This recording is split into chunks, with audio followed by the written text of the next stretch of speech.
If our hypothesis has to work, there has to be a workable example in front of eyes which can sort of be a guiding light. The supermarket chains that we see today are much more sophisticated than the good old corner store in old times. You see those stores still in small towns, but as we move towards bigger towns, we are seeing more of supermarkets. And why is it that supermarket, which look huge and consume so much of investment, still end up giving you products which are cheaper than the corner store? Let me go ahead and try and put what I just said, the sequence of, or rather, the activities done to a supply chain, this hypothesis, how does it apply to this development of retail chains, and what actually caused the final appearance of supermarkets. If in a systematic way I can put this example to you, one can also understand what the future will be.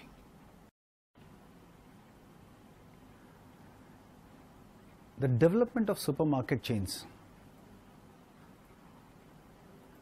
tell us a lot of how efficiencies were incorporated in a supply chain. What we see in supermarkets is a very efficient way of retailing, and they have been doing great service to cities or people by giving them a huge variety to choose from at very low cost price, and giving them a shopping experience which is far more liberal or less restrained than what was earlier. But the retailing of this kind existed as far back as we can see. We always needed our groceries, we always needed our day-to-day activities things. So we went to the market and got it from somewhere. So the retailing of such goods existed in the society, but it is just now transformed itself into supermarket.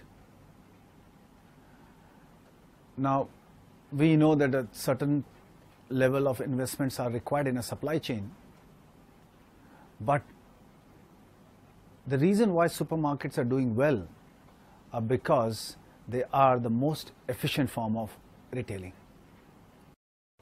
Let us look at development of supermarket from our perspective. That means we should be able to identify how the 9 activities listed get performed in this supply chain. Let's begin by understanding there's a potato farmer who does production. That means he grows potatoes. After he grows potatoes, he naturally leaves it for sorting on the field. That is also a bit of storage. After sorting, he packs it. After packing, he puts it in his store. The sorting at this level is very, very basic. He just makes sure that he doesn't put any bad ones inside, so that he gets a good price for his potatoes. And by sorting, he puts them in boxes or guinea bags which are of one size, and then stores it. A small storage. He puts that onto his tractor, takes it to a local retail place, or you can say a mandi or a small local market where somebody would buy it from him. So he's done production, sorting, packing, storage, transportation. In this small market, in a village market, where many other people from other villages also come, a bigger store is there, which somebody has, and hence he is able to more scientifically store the goods that he has bought, because they are perishable. After accumulating enough, he then contacts a bigger market. All these collection of products like potatoes, are then put onto a bigger truck and sent to a bigger distribution center.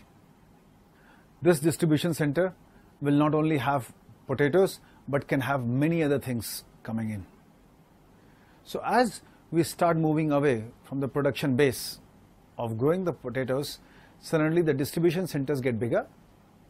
So there is, in distribution center, again there is sorting, there is storage, and there is packing. However, the packing could be different. It could be bulk packing.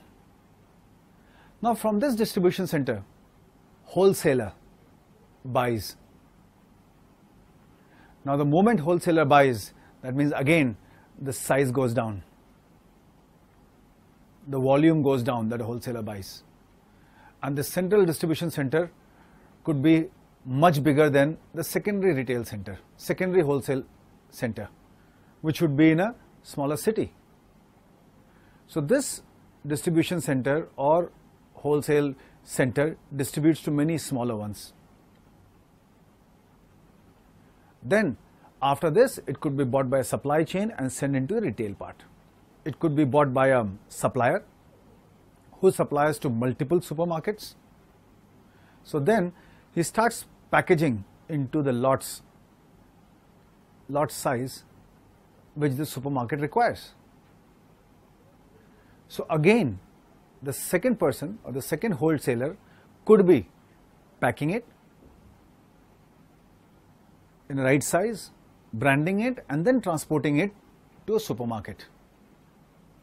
Now, depending on the capital of all these stages, one could be doing more than one activity.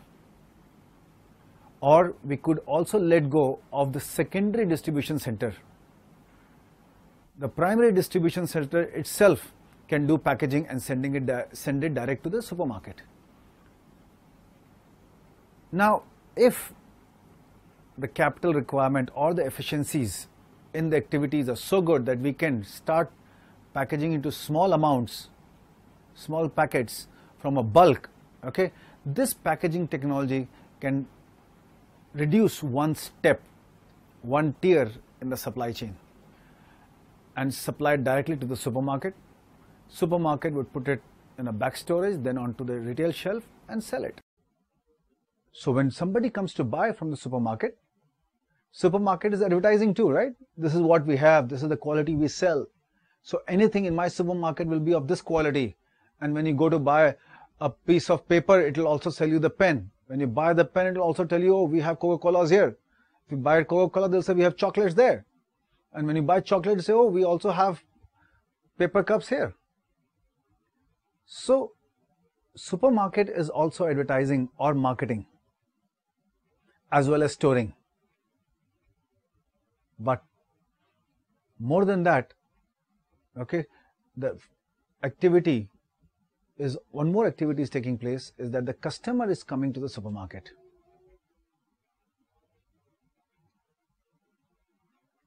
So when the customer comes to supermarket, there's a bit of transportation involved. Either the product goes to the customer or the customer comes to the supermarket. In any of the two, the product has to travel to the house of the customer. There's a transportation involved. However, in all this, at every stage, a bit of financing could be involved. Because the money in the supply chain comes only when the customer buys a product. And mind you, the customer itself may buy on a credit card, so that's also financing. So when the customer buys, the supermarket gets the money and then everybody else gets paid. So it can also happen that the financing part could be done by an intermediary who pays out the farmer. You take the money, but for that he or she borrows from somebody else. So financing could also take place at various stages. So more or less, we have seen that the final retail takes place after these set of activities are practically done. Let's go back and see what was being done by the corner store. Let's look at a small town in India where still the corner store or the kirana shop is still valid. So what does this person do? First of all, if you live in the neighborhood, or when you were a small boy, your mother just told you to go to the nearby store and get 250 grams of salt. You went, told the person that I need some salt. The guy gave you the salt and you came home and he wrote it in a book, and the accounts were settled when the salary came in. What is this? This is financing. So the corner store did the financing also. More so, it also did a bit of storage. The storage was required because when he went out to procure something, he got a cheaper price because he bought in bulk. So first he did financing, he did a bit of storing, and he did a lot of marketing. Financing is one way of marketing in developing trust. So since he finances you, doesn't charge you more, we trust him and he trusts you. More so, he also made sure that his brand image was not tarnished. So if you buy from one fellow, his quality is better than the other. So he also had the ability to choose,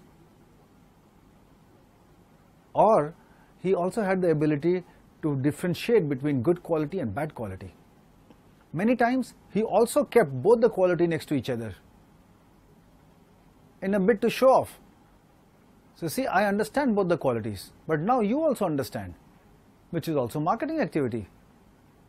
So if you buy a better quality, it will cost you more. If you buy a lesser quality, it will be cheaper. Many such activities are done by this corner store fellow. Not only that, he himself took his transport, went to the mandi or to a, you can say, distributor or a mandi. There he went about choosing. That means nothing but sorting the good from the bad and then deciding how much of good to buy and how much of bad to buy. So he did a lot of sorting, he did transportation himself. So he went to the mandi, sorted, packed, transported, stored. The item in the mandi, whether it was rice, dal, vegetable, whatever he sold, okay, he knew where to go and buy. So his transportation took him to many places, and they were on a different cycle. Depending on the availability, he had enough knowledge to procure from the right place. Why he did that? Because that is what differentiated him. That was his marketing. So he put in a lot of effort in sorting. He bought in bulk, sold in small packages. He did a bit of packaging. So he did how much? Except for production, except for design, he did everything else. So now, from the mandi before, a farmer, let's take an example, a farmer produced the potato, did a bit of sorting, packing and transporting it to the mandi. Beyond that, all this activity was done by the corner store. Now, how did this corner store get broken down and a supermarket chain be born? What was it that challenged this fellow, that made for the downfall of this corner store? Even today we see that the corner stores in big cities like Delhi are constantly being challenged. And there's no rocket science that more efficient supermarket chains are giving stiff competition to this corner store. I agree that they will not be wiped off because they have a certain advantage. But then if our hypothesis is correct, we should be able to very clearly outline that advantage. So now we have proven that the corner store did most of the activities. Now, in a supply chain today, you will find a lot of specialists who do these activities. So if we find out, or if you are able to spot the developments in technology of these activities, we can also then assign the reason why a specialist or a person or you can say an intermediary in the supply chain was born, because he did that activity in much more efficient way than what the corner store did.